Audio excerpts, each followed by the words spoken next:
The second book of the Chronicles, chapter 1. And Solomon, the son of David, was strengthened in his kingdom. And the Lord his God was with him, and magnified him exceedingly. Then Solomon spake unto all Israel, to the captains of thousands and of hundreds, and to the judges, and to every governor in all Israel, the chief of the fathers.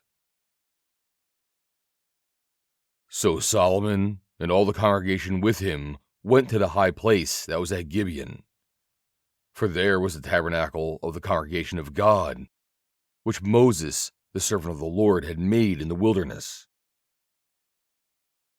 But the ark of God had David brought up from Kirjathjearim to the place which David had prepared for it, for he had pitched a tent for it at Jerusalem.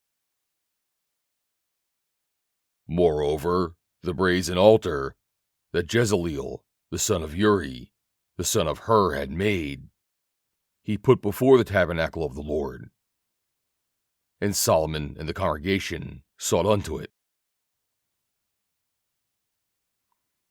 And Solomon went up thither to the brazen altar before the Lord, which was at the tabernacle of the congregation, and offered 1,000 burnt offerings upon it. In that night did God appear unto Solomon, and said unto him, Ask what I shall give thee. And Solomon said unto God, Thou hast showed great mercy unto David my father, and hast made me to reign in his stead. Now, O Lord God, let thy promise unto David my father be established, for thou hast made me king over a people, like the dust of the earth in multitude. Give me now wisdom and knowledge, that I may go out and come in before this people. For who can judge this thy people that is so great? And God said to Solomon, Because this was in thine heart, and thou hast not asked riches, wealth, or honor, nor the life of thine enemies, neither hast thou asked long life, but hast asked wisdom and knowledge for thyself, that thou mayest judge my people, over whom I have made thee king. Wisdom and knowledge is granted unto thee, and I will give thee riches and wealth and honor, such as none of the kings have had that have been before thee, neither shall there any after thee have the like. Then Solomon came from his journey to the high place that was at Gibeon to Jerusalem, from before the tabernacle of the congregation, and reigned over Israel.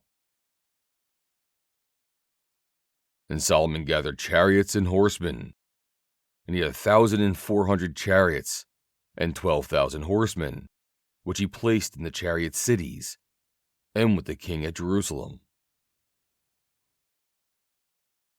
And the king made silver and gold at Jerusalem as plenteous as stones, and cedar trees made he as the sycamore trees that are in the vale for abundance. And Solomon had horses brought out of Egypt, and linen yarn. The king's merchants received the linen yarn at a price. And they fetched up and brought forth out of Egypt a chariot for 600 shekels of silver, and a horse for 150. And so brought they out horses for all the kings of the Hittites, and for the kings of Syria, by their means. End of chapter 1.